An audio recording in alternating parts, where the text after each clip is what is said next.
The ceremonial hall gleamed with lights from 1,000 different worlds. Ambassador Robert Hayes stood among creatures he had only seen in video transmissions. Tall beings made of light, small furry ones with 6 legs, and massive metal giants whose every step shook the floor. His heart pounded as Chancellor Vritok stepped forward, 4 eyes blinking in sequence.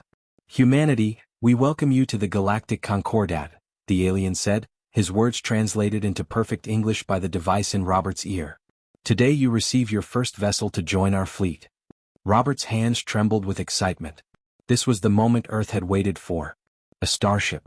A real military vessel to defend humanity among the stars. A hologram flickered above the assembly. Robert's smile died on his lips. The ship looked like someone had welded a garbage truck to an old warehouse.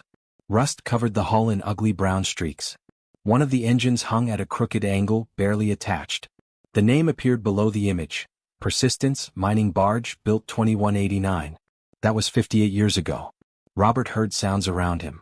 His translator stayed silent, but he knew laughter when he heard it. The alien delegates were amused. Some made gurgling noises.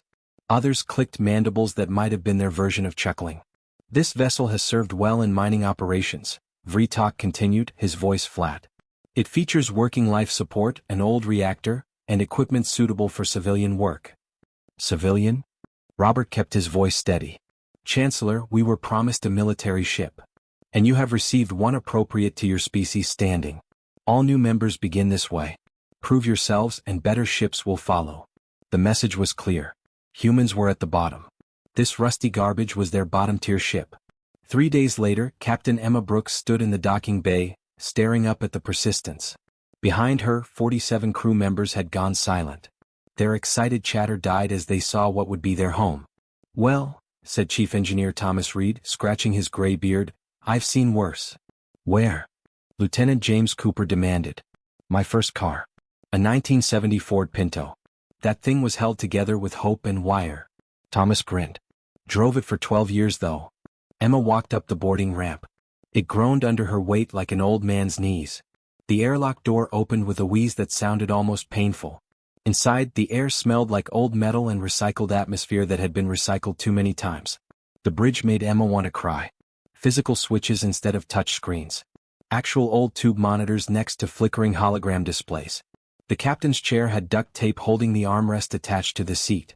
"Captain Brooks, this is station control," a voice crackled from the speaker system.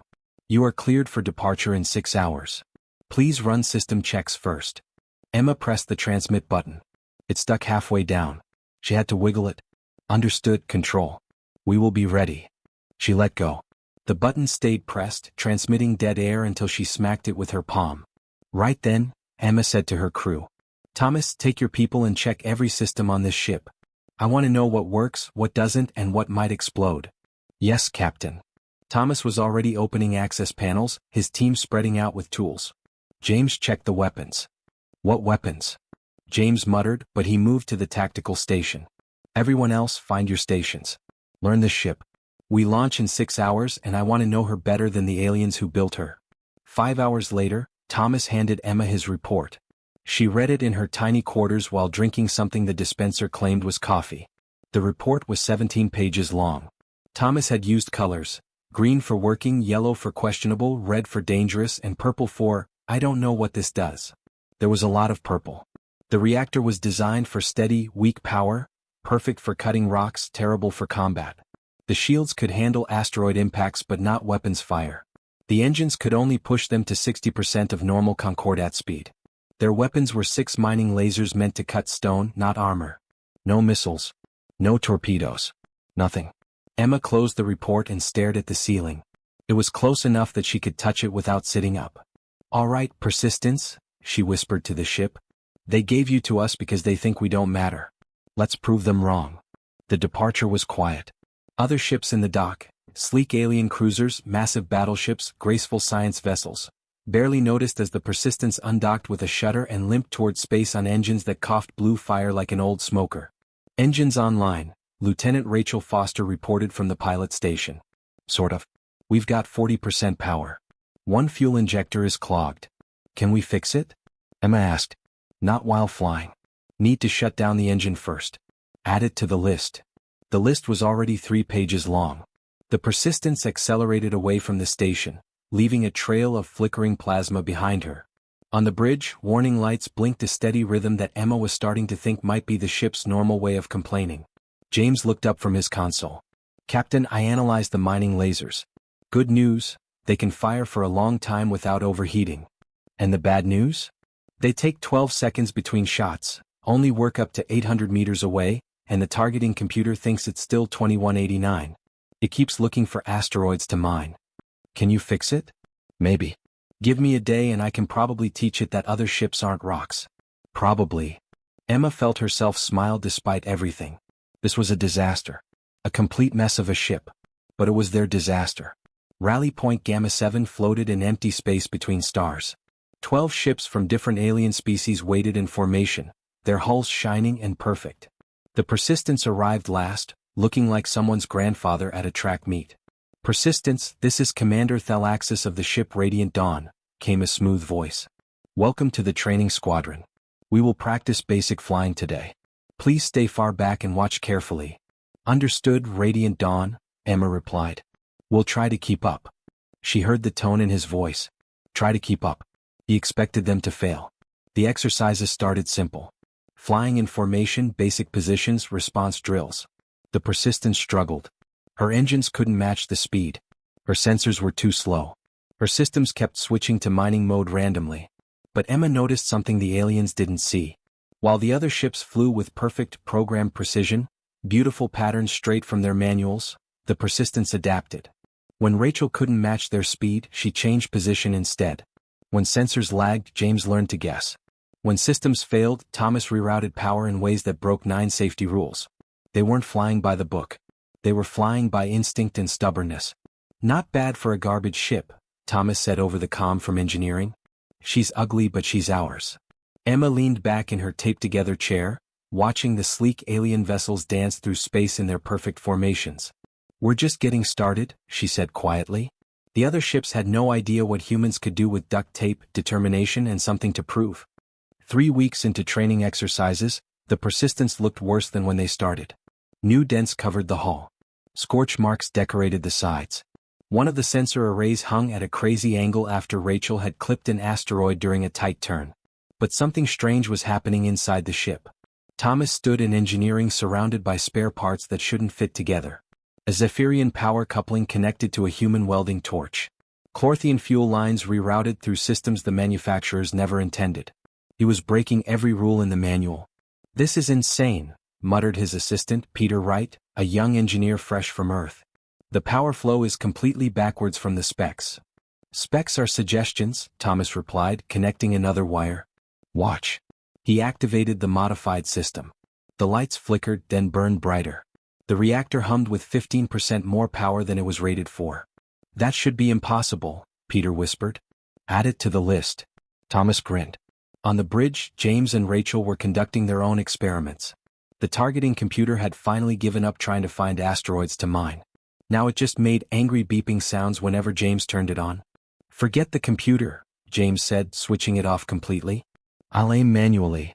"You can't hit anything manually at combat speeds," Rachel argued. "Want to bet?"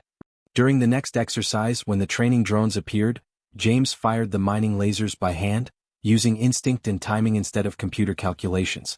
He missed the first 3 shots. The 4th shot clipped a drone's wing. The 5th shot hit dead center. Commander Thalaxis's voice came over the radio, confused. "Persistence, your targeting computer appears to be offline. How are you achieving hits?" "Human eyes, Commander," James replied. "Works better than you'd think." The alien went silent for a long moment. "That should not be possible." "Yeah, we get that a lot." The breakthrough came during asteroid field navigation exercises. The course was simple: thread through the rocks without hitting anything, following the designated safe path marked by beacons. The Radiant Dawn went first. The sleek Zephyrian cruiser glided through the field like water flowing downhill, following the path exactly as programmed. "Beautiful. Perfect. Safe." "Persistence, you're up," Control announced. Emma looked at Rachel. "Follow the path? Where's the fun in that?" Rachel's eyes sparkled with mischief. "Just don't kill us." Rachel cracked her knuckles. "No promises." What happened next made every ship in the squadron stare in disbelief. The Persistence didn't follow the path. Rachel aimed straight through the thickest part of the asteroid field, using the ship's mining shields like a battering ram. When a rock got too close, she didn't dodge gracefully, she rammed it head-on, letting the shields take the impact. When the shields weakened, she spun the ship to present a fresh shield facing. Thomas fed her extra power by shutting down non-essential systems. "You've got 30 seconds of boost." "That's all I need." Rachel punched the engines to maximum. The Persistence burst through the asteroid field like an angry bull, rocks bouncing off her shields, engines screaming, alarms wailing. She emerged on the other side in half the time the Radiant Dawn took, trailing sparks and rock dust. "That's not how you complete the course." Admiral Kretoth observed from the command ship, his 4 eyes wide. "Did we complete it?" Emma asked calmly. "Technically, yes." "Then we did it right, Admiral." Silence on the radio.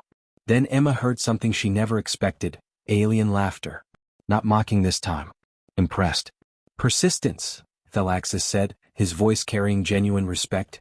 "That was the most reckless piece of flying I have witnessed in 20 years. It was also effective."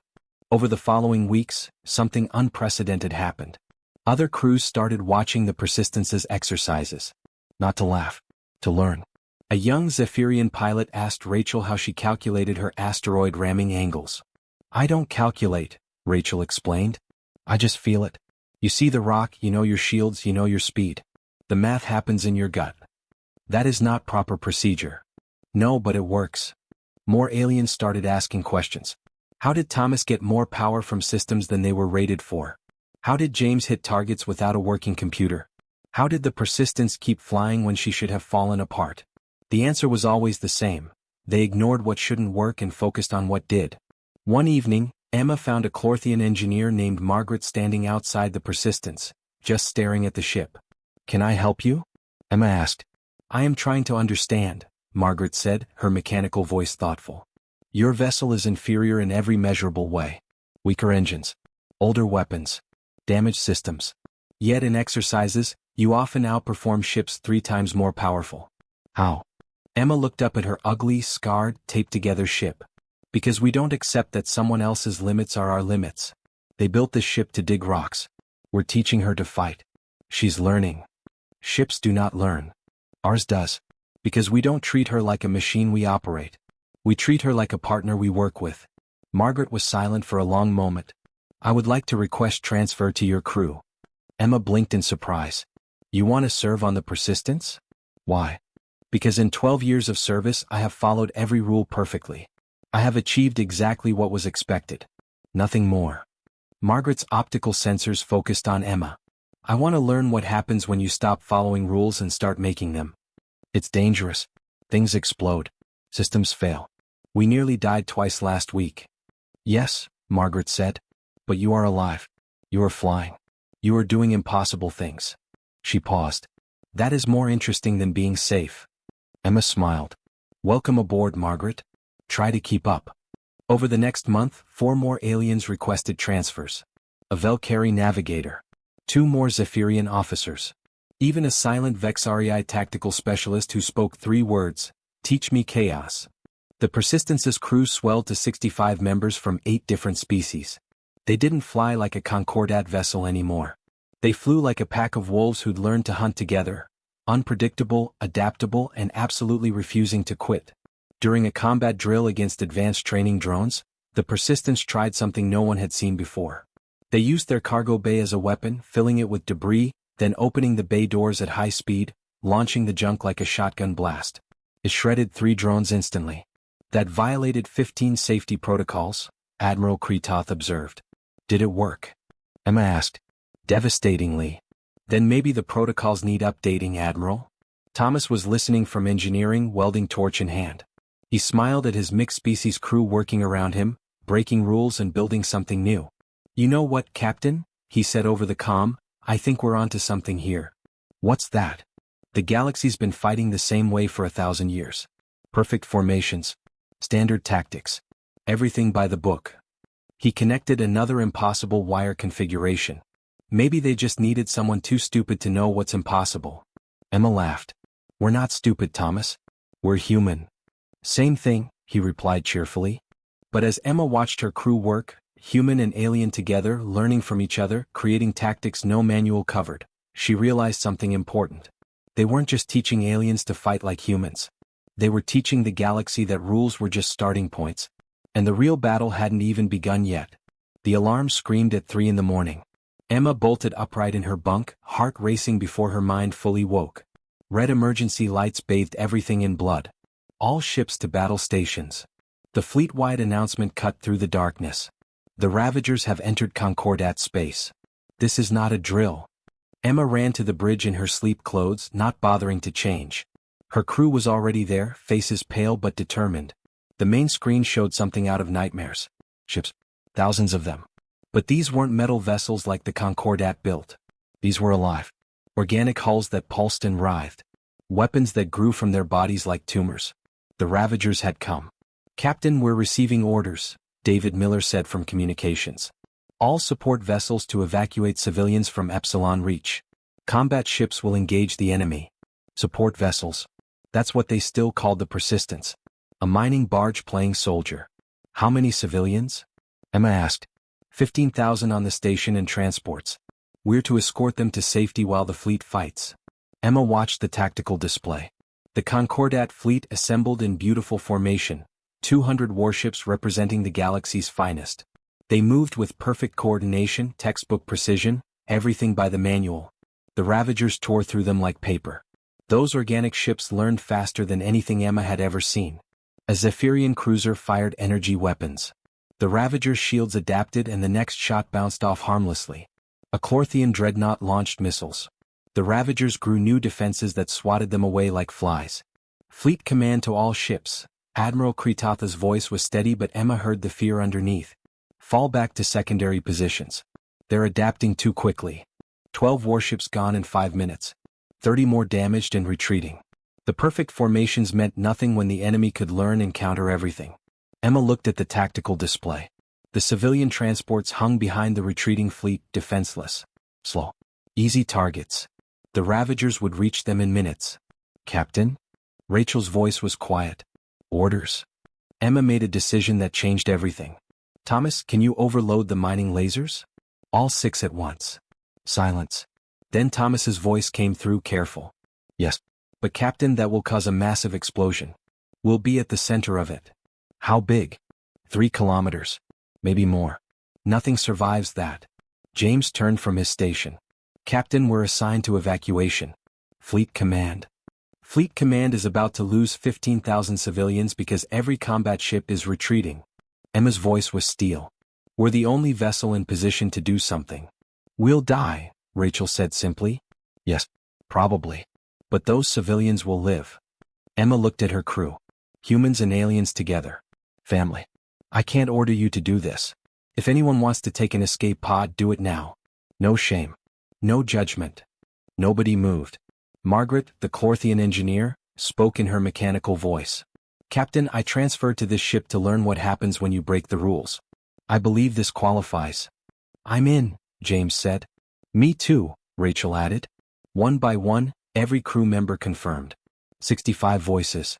One choice. Emma opened a channel to Fleet Command. "Admiral, the Persistence is engaging the enemy." "Negative. Return to your assigned position immediately." Emma closed the channel without responding. "Rachel, take us in. Full speed." "I don't care if the engines scream." "They're already screaming, Captain. Let's make it count." The Persistence broke formation and accelerated toward the Ravager swarm. Every alarm on the ship began wailing. The temperature spiked. Hull plates groaned under stress. "Thomas, how long to rig the overload?" 5 minutes. Then we have 30 seconds before detonation once I start it. "James, start firing." "I don't care if you hit anything. I need them looking at us." "They're definitely looking, Captain. We've got 40 Ravager ships changing course toward us." "Good. That was 40 ships not chasing civilians. What happened next would be studied for generations."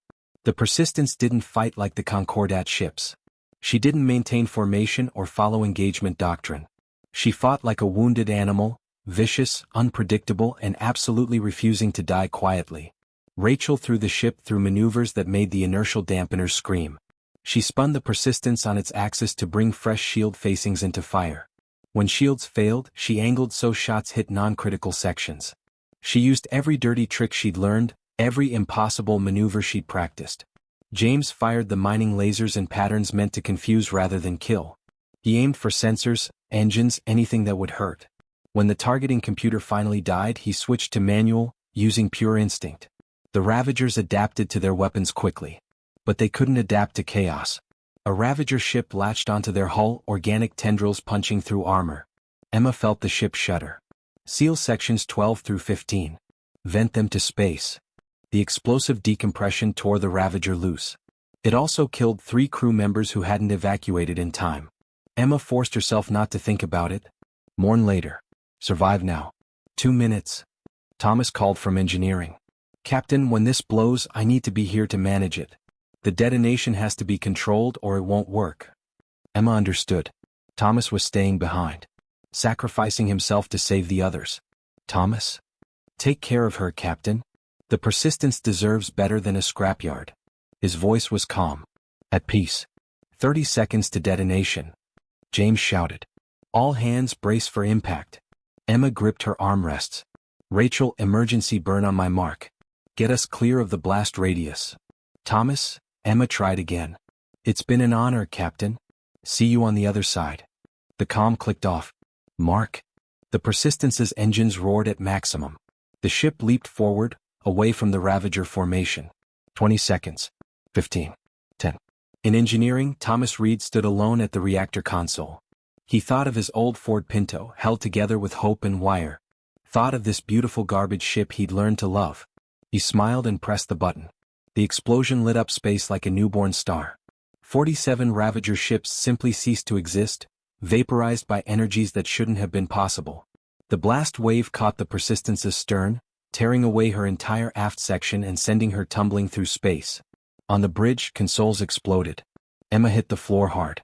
When she pulled herself up, her ears were ringing. Emergency lights painted everything red. Damage report, she croaked. Engineering section gone. Rachel's voice broke.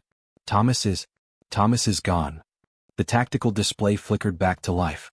A 3-kilometer hole sat in the Ravager formation. The remaining enemy ships were pulling back, their hive mind trying to process what just happened. The Concordat fleet surged through the gap, attacking while the Ravagers were confused. The civilian transports escaped. All 15,000 lives saved. 1 life lost. Persistence status? Admiral Kretatha's voice came through, stunned. Still here, Admiral? Emma whispered, staring at the empty engineering readouts. Mission accomplished. She closed her eyes. Around her, her crew wept openly. Human and alien tears mixing together. The weakest ship in the fleet had just changed the war. And Thomas Reed had shown the galaxy what sacrifice meant. Emma touched the empty comm channel to engineering. Goodbye, old friend. You drove her well. Outside, the battle raged on. But the Ravagers had learned something they couldn't adapt to. They'd learned to fear a garbage barge held together with duct tape and human determination. The Persistence limped back to Sanctuary Station looking like she'd been through a meat grinder. Her entire back half was gone, sheared off by the explosion that killed Thomas Reed. A Zephyrian destroyer had to tow her the last 1,000 kilometers because her engines were dead. The funeral was held 3 days later. Emma stood in her dress uniform, staring at Thomas's empty boots displayed at the front of the ceremony hall. Her throat felt tight. Behind her, the remaining crew of 46 stood at attention, silent tears running down faces both human and alien. Admiral Kretatha delivered the eulogy. Chief Engineer Thomas Reed gave his life so that 15,000 others could live. He showed us that courage does not require the finest ship, only the finest heart. After the ceremony, something unexpected happened. A Zephyrian officer named Kate Morrison approached Emma in the corridor. She was young, her bioluminescent skin patterns flickering nervously. Captain Brooks, Kate said. I want to transfer to the Persistence. Emma stared. You want to transfer? To my ship. I watched your battle. I have served on Zephyrian vessels for 8 years. We are taught precision, protocol, perfection. I have never seen anyone fight like you did. Kate's patterns shifted to determination. I want to learn how. Over the next 2 weeks, 20 more transfer requests came in. Not just humans. Aliens from 6 different species. They all said the same thing. They wanted to understand the human way of thinking. They want to know how we fight, James told Emma as they reviewed the requests. We fight like desperate people with no other choice, Emma said bitterly. No. Rachel looked up from her station. We fight like people who refuse to accept that someone else's limitations are ours. Emma approved the transfers. The Persistence spent 4 months in dry dock. Concordat engineers rebuilt her, but Emma made them keep Thomas's modifications. The rerouted power systems. The repurposed mining equipment. All the violations that made her special. These don't meet safety standards, the station engineer protested. Then your standards are wrong, Emma replied. When the Persistence relaunched, she was different. Half Concordat engineering, half human improvisation.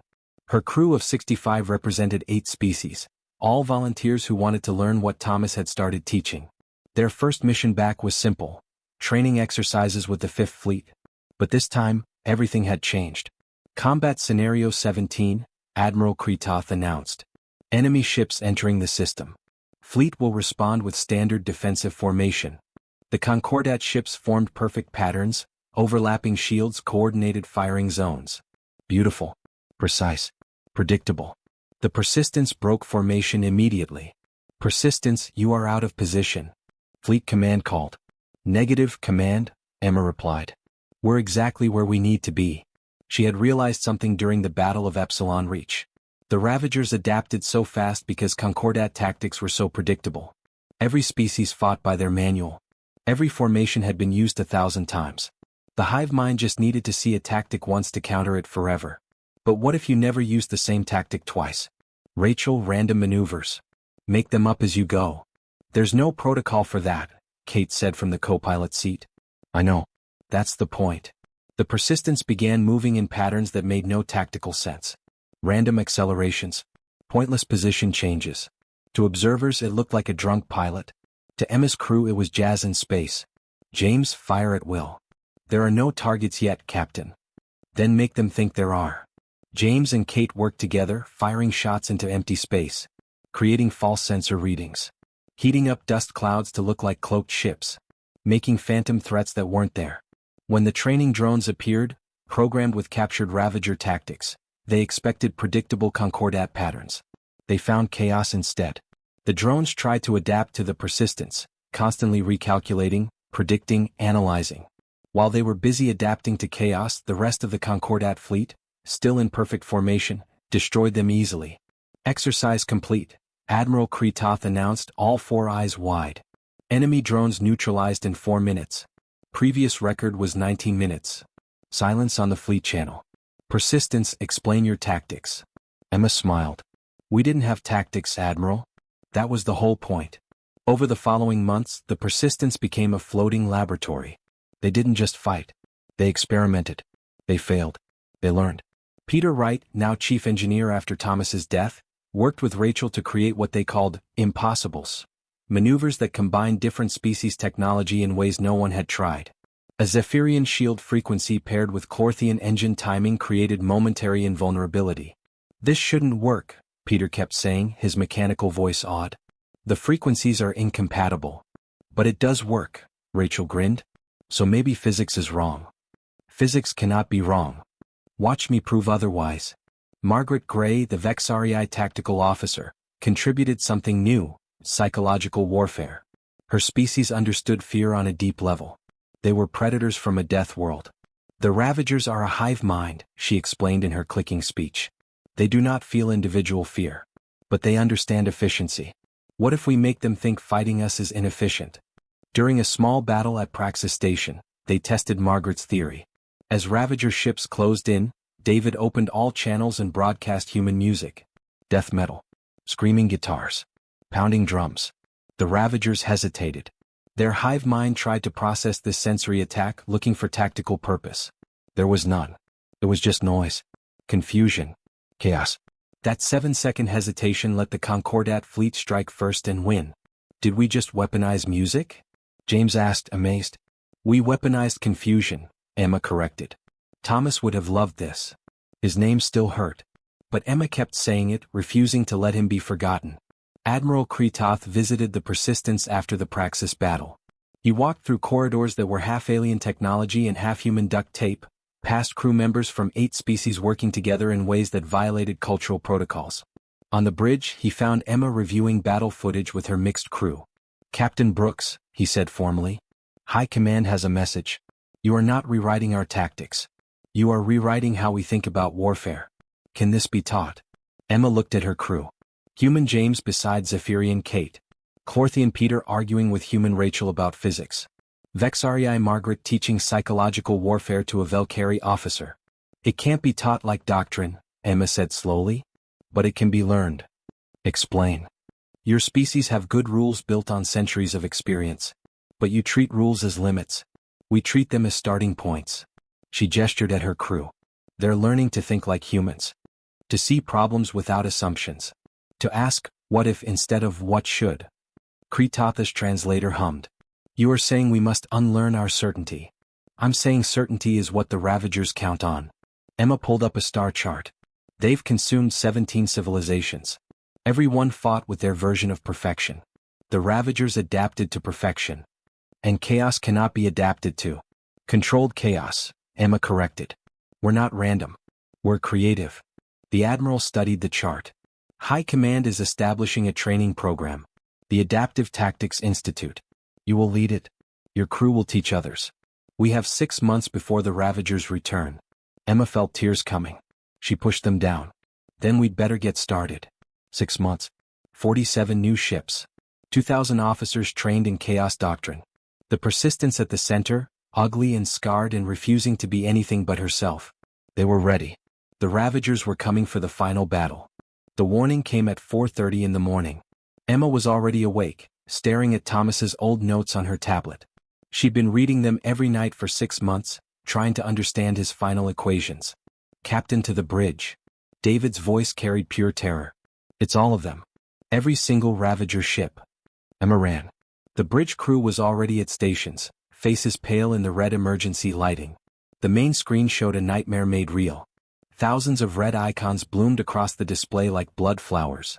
Ravager bioships emerging from subspace at 16 different points. This wasn't a raid. This wasn't a battle. This was the end of everything.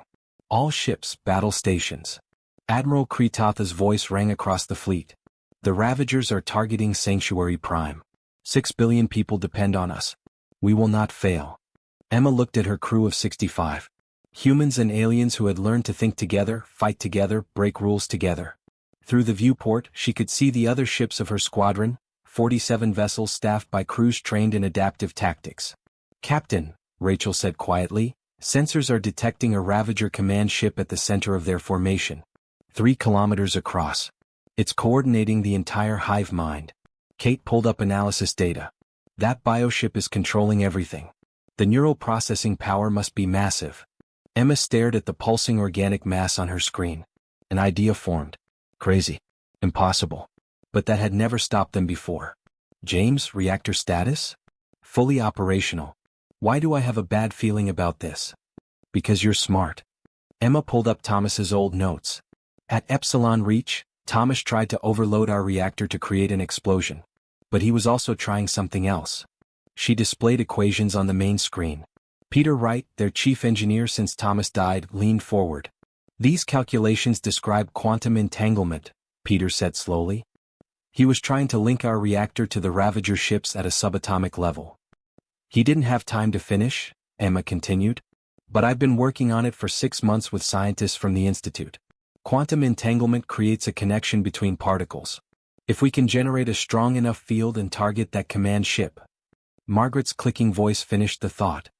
We inject chaos into the hive mind itself. Silence on the bridge.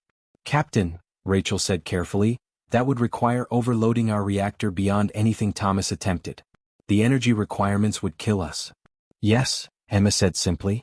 The reactor detonates. But not before establishing the quantum link. For maybe 15 seconds, we'd be connected to every Ravager in that fleet. Their hive mind would experience what we experience. Individuality, Kate whispered. You want to give them individual consciousness. Just for a few seconds. Long enough to shatter their unity. The confusion would break their coordination. The fleet could win. James stood from tactical. Captain, that's suicide. Yes. I'm in. Rachel stood. Me too. One by one, every crew member stood. 65 individuals choosing together. Human, Zephyrian, Clorthian, Velcari, Vexarii. United. We're not doing this for glory, Emma said quietly. We're doing this because 6 billion people are counting on us. Because Thomas started something we need to finish. Because someone has to, and we're the only ones crazy enough to try. She opened a channel to the Admiral. Sir, the Persistence requests permission to execute an unauthorized maneuver. Define unauthorized, Captain. The kind that works once and never again. We're going to break the hive mind. She explained. The silence that followed felt like hours. Finally, Captain Brooks, what you're describing violates every law of physics I understand. Then maybe you don't understand all of them, sir? Another pause. You have permission. And Captain? Thomas would be proud. Emma closed her eyes. I hope so. I'm about to meet him. The Battle of Sanctuary Prime began. The Concordat fleet engaged in perfect formations, but there were too many Ravagers. For every bioship destroyed, 3 more took its place. The Persistence and her squadron held back, preparing. Peter, status on the quantum generator? Modifications complete. Captain, this has never been tested. The probability of failure is 100%, Emma agreed. The question is whether we fail before or after breaking the hive mind. Rachel, plot a course through their fleet. Straight to that command ship. That's through the center of everything. I know. The Persistence broke formation and accelerated into the Ravager swarm. Alarms screamed. Bioweapons tore into their shields. Organic projectiles hammered the hull. All power to forward shields. Emma commanded. We're not coming back anyway. A Ravager latched onto their port side. James fired point blank, the mining laser burning through organic armor. 2 minutes to the command ship, Rachel reported, hands flying across controls as she dodged through enemy vessels. Emma opened fleet-wide communications. All ships, this is Persistence. In 90 seconds we're going to do something insane. When the command ship goes dark, hit them with everything. They'll be confused. Make it count. Persistence, this is Radiant Dawn, Commander Thalaxis responded. We'll be ready. It's been an honor. Try to keep up, Commander, Emma smiled at the callback to their first meeting. 1 minute, Rachel called. Shields at 30%. Peter, start the overload. The engineer's hands shook as he initiated Thomas's protocols. Overload beginning. Captain, once we pass the safety threshold, there's no stopping it. Then let's make sure we're close enough. The command ship filled their viewport, a grotesque mass of tissue and technology, 3 kilometers of concentrated hive mind. Smaller Ravager ships swarmed around it like protective cells. 30 seconds to detonation. Rachel, bring us in as close as you can. How close? Ramming distance. The Persistence dove toward the command ship, her damaged hull screaming. James and Kate cleared a path with precisely timed weapons fire. 10 seconds. Emma activated ship-wide comm. All hands, it's been the greatest honor of my life. Tell them we went down fighting. 5 seconds. The reactor hit critical mass. Reality around the ship began to warp. Emma saw her hands becoming transparent, saw the bridge dissolving into probability waves. 2 seconds. She thought of Thomas, of his smile before he died. See you soon, old friend. 1. The Persistence detonated in a sphere of impossible energy.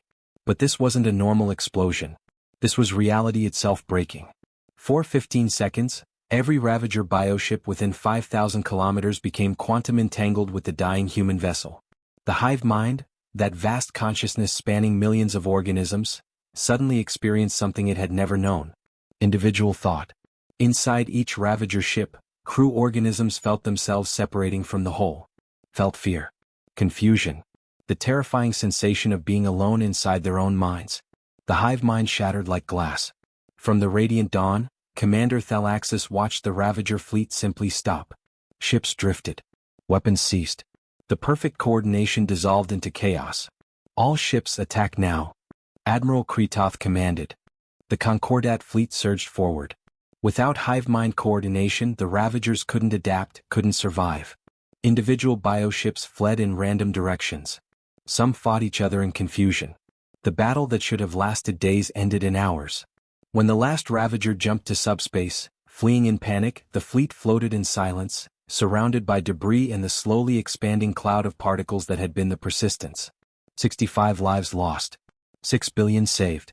3 months later, Sanctuary Prime held the largest memorial service in history. 65 names were etched into stone, human and alien names together. At the top, Thomas Reed and Emma Brooks.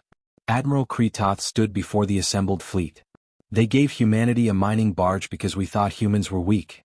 They proved that weakness is not in ships or weapons, but in the limits we place on ourselves. The Persistence was the worst ship in our fleet. She became the best because of those who served aboard her. The Adaptive Tactics Institute graduated its first class that day. 3,000 officers from 20 species, all trained to think beyond rules, to embrace creativity, to see limits as starting points. The Ravagers never returned. Their hive mind, fractured into millions of individual consciousnesses, spent centuries trying to rebuild what 15 seconds of chaos had destroyed. 5 years later, a new ship launched from Sanctuary's shipyards. Human-designed, Concordat-built. Fast, powerful, equipped with systems that shouldn't work but did. Her name was Persistence 2. Her captain was Kate Morrison, who had served aboard the original. Her chief engineer was Peter Wright, who survived because he'd been in a shielded section. Her crew represented 15 species united by a simple philosophy. Rules are starting points. Creativity is strength. The best answer is the one nobody tried because it seemed too crazy. At the dedication ceremony, Kate placed a small item in the ready room, a piece of duct tape under glass from the original Persistence's captain's chair. Beside it, a plaque, in memory of those who taught the galaxy to dream bigger. The Persistence 2 launched and joined the fleet. She wasn't the fastest or most powerful, but she was the one everyone wanted beside them in battle. Because she carried forward a legacy, that limitations exist only in minds that accept them, that the weakest ship had rewritten reality itself, and that humans with duct tape and determination could change the galaxy forever.